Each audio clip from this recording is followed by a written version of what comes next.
Carly. Thank you, everyone. As Carly said, my name is Sandra Azocar, and I'm the Executive Director of Friends of Medicare, an advocacy organization that has been promoting the protection and expansion of our public health care system for the last 42 years. A healthcare system that is well-funded, well-resourced, and well-staffed, and that is there based on need and not your ability to pay.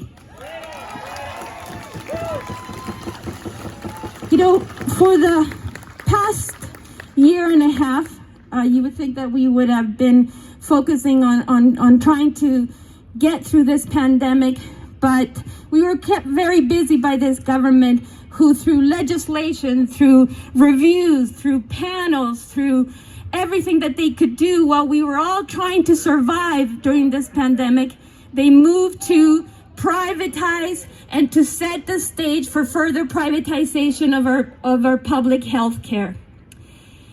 You know, when we first started hearing of deaths, they downplayed it to say, well, those are mostly people that have comorbidities.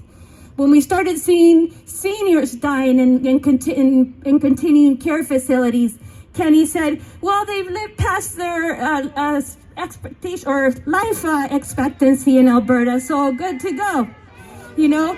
And now we're in a situation where we're going to be putting our children at risk. And that is not a place where any government should be going to.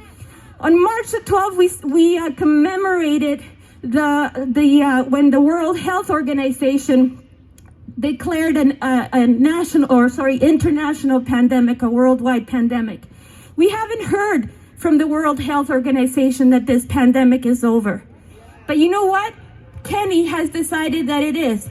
He's decided that he's going to bury his head in the sand and not have tests that will let us know who's sick or who's not.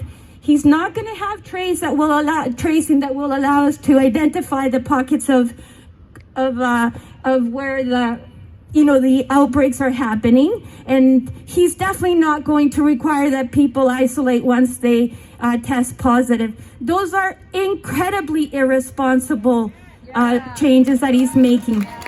We're not talking about restrictions. We're not talking about lockdowns. We're simply talking about the basic public health policies that will keep us all safe. So shame on this government for doing this. You know, through this pandemic, we all took care of each other. We were all there. The teachers were there for our kids. The frontline workers went in there to the fire every single day, from doctors to to nurses to healthcare aides to porters to housekeeping staff. Everybody that you can name was in there supporting each other because we wanted to get through it together, right? I had to watch my very pregnant daughter go through COVID. And let me tell you, it wasn't a fun thing to watch her cough and for her lips to turn blue every time that she would go into a coughing fit and being worried about holding that baby that she had in her belly. I don't want to see anybody go through that. I don't want to hear any more stories that I've had to hear this year of the losses, of the huge emotional losses that people have suffered because of the lack of planning, the lack of foresight that we expect from governments. So I think it's great that we're out here.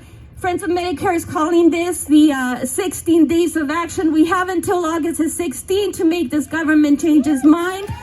And if we keep on coming back here, we will let them know clearly that this is not acceptable, that Albertans have had enough of their mismanagement, of their BS, and we expect better from this government. We expect so much better. So enough is enough.